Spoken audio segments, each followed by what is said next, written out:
G, kapag ka nagawa mo ng 100% yung radio silence na dating strategy ko na itinuturo ko sa inyo, G, kung ano man yung gusto mo na makuha doon o kung ano man yung goal mo sa relationship o sa ex mo, G, makukuha mo yun. Pangako, walang BS, walang lokohan, walang sabihin nating ululan dito. Maniwala ka sa akin, kung ano man yung bagay na gusto mong makuha dyan sa radio silence na iyan, ibibigay ko yun sa iyo. Kung ano man yan, okay, maaring gusto mong magkabalikan kayo o mapasubmit yung ex mo o sabihin natin may mangyari lang ulit sa inyo ng ex mo, kung ano man yun, makukuha mo yan dyan sa radio silence na iyan. Okay? Pero here's the thing, since yung bagay na iyan o yung game na iyan o strategy na iyan ay sobrang effective at gaya ng sabi ko, makukuha mo nga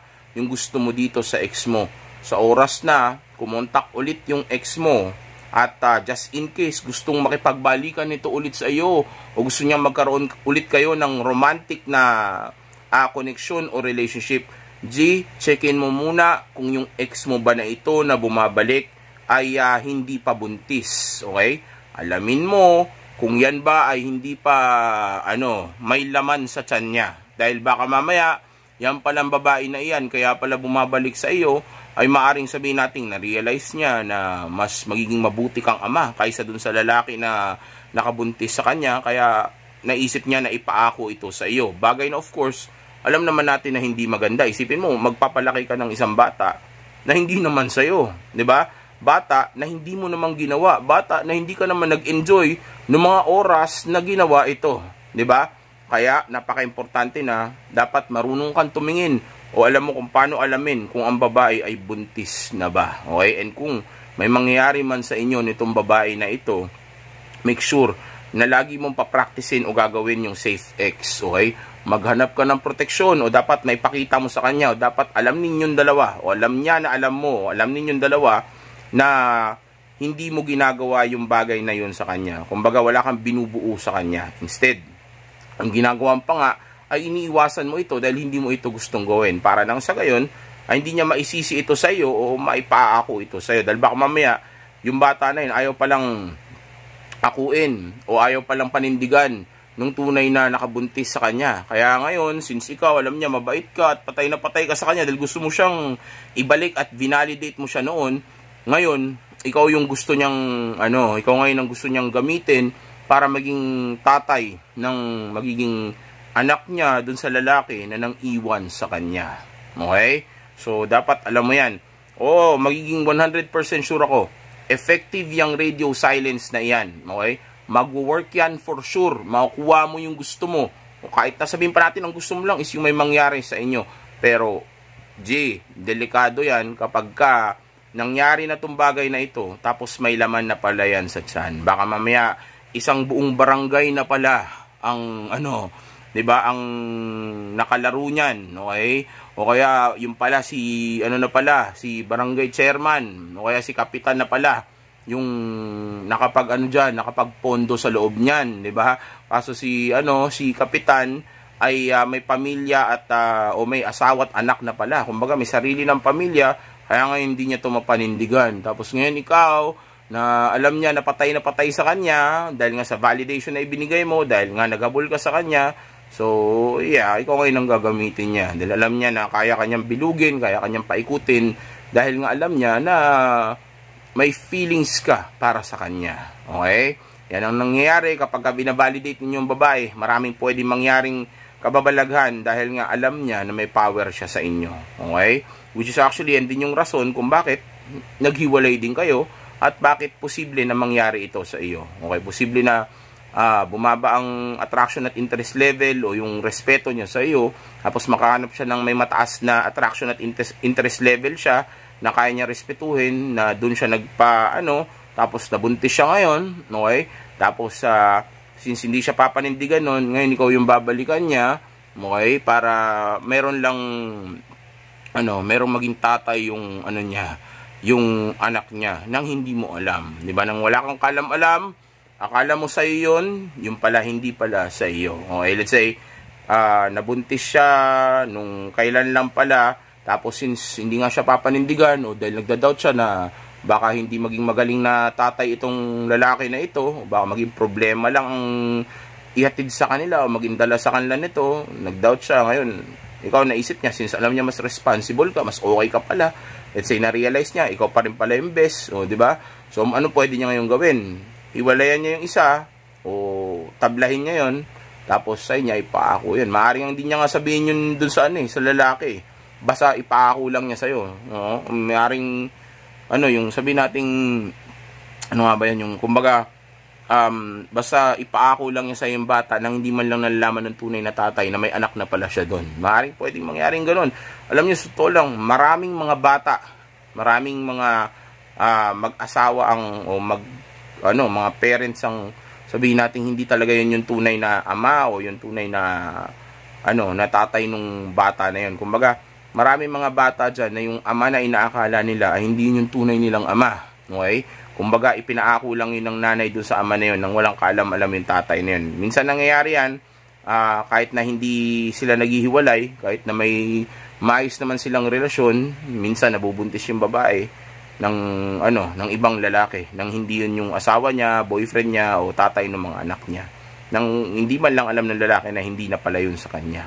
So, kung pwedeng mangyari yun, nang maayos yung relasyon nila at nagsasama sila, paano pa yung kayo, di ba?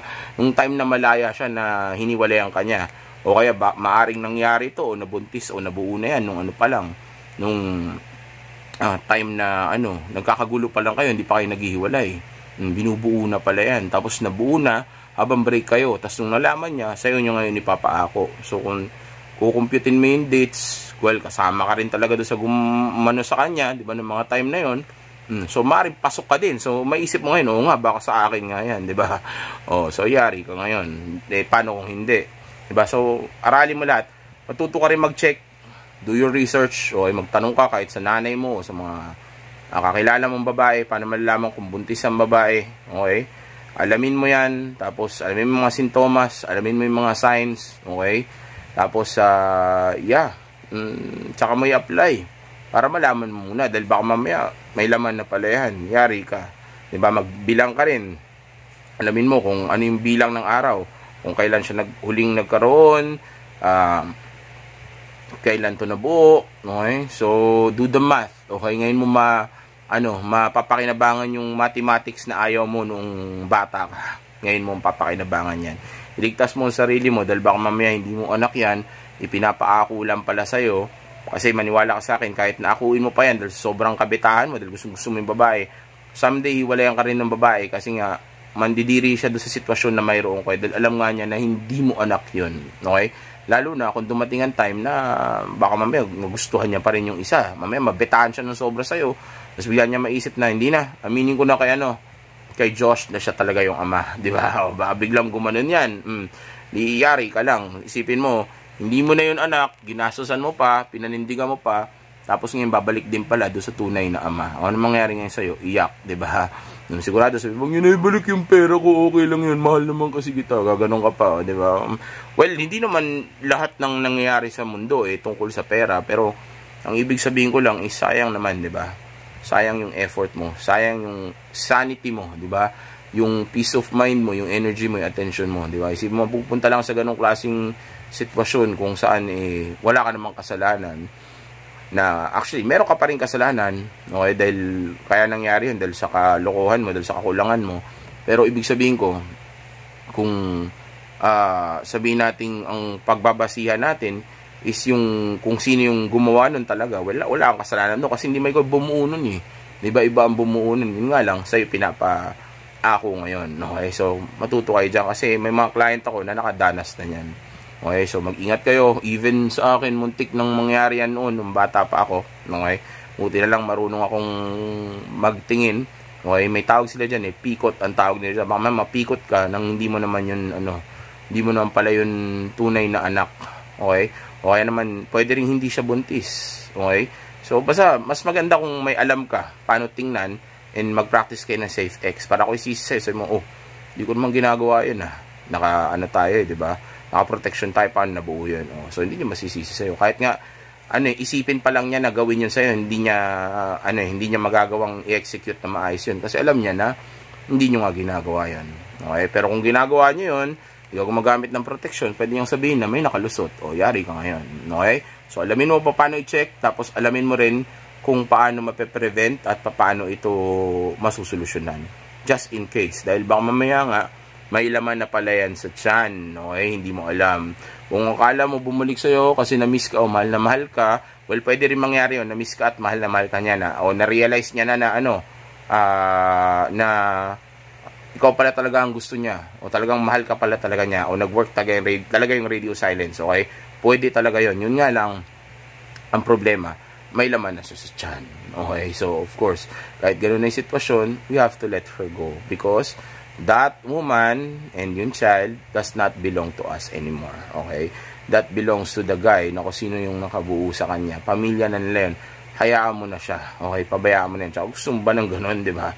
Of course not. Yun nga lang dati, may humawak, may tumingin, may, sabihin nating, may magtangka lang na tayo, di ba? Hindi na natin gusto. Yung pa kayang may na, di ba? May nakapag-deposito na. Of course not. Bigay na natin sa iba yan. Okay?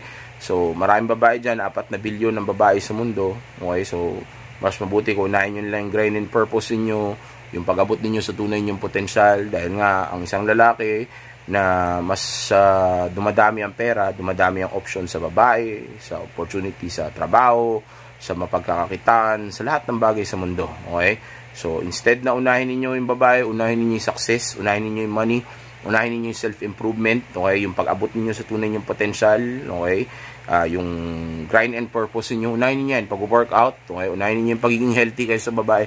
Dahil napakaraming babae sa mundo. At habang tumatagal, tumataas ang value mo kung inaayos mo yung sarili mo. So, kung habang tumatagal, tumataas ang value mo, then, of course, mas dadami yung mga babae na magkakagusto sa iyo. Pero kung sakaling kumontak yung ex mo, at hindi naman siya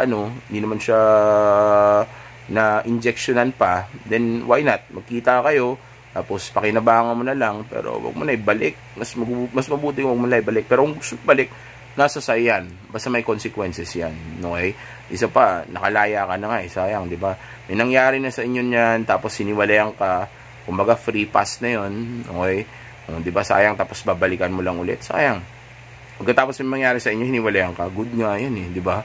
Ibig sabihin, wala kang responsibilidad o obligasyon na tuluyan siya, mahalin siya, o protektahan siya, alagaan siya, di ba? Wala ka nang gano'n. Kumbaga, nakuha mo naman na yung gusto mo, di kung ayaw na niya sa'yo, then fine. Umalis ka na, di ba? Oo na yung gusto ko sa'yo. Buti yan, di kita papakasalan. So, next, di ba? Susunod naman, di ba?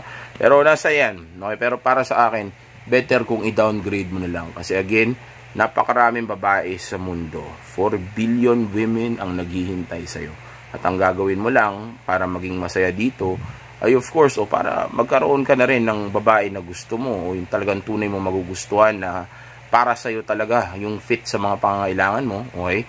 Ay walang iba kundi, of course, ayusin mo ang sarili mo. Again, SafeX is the best X. Enjoy! Stay!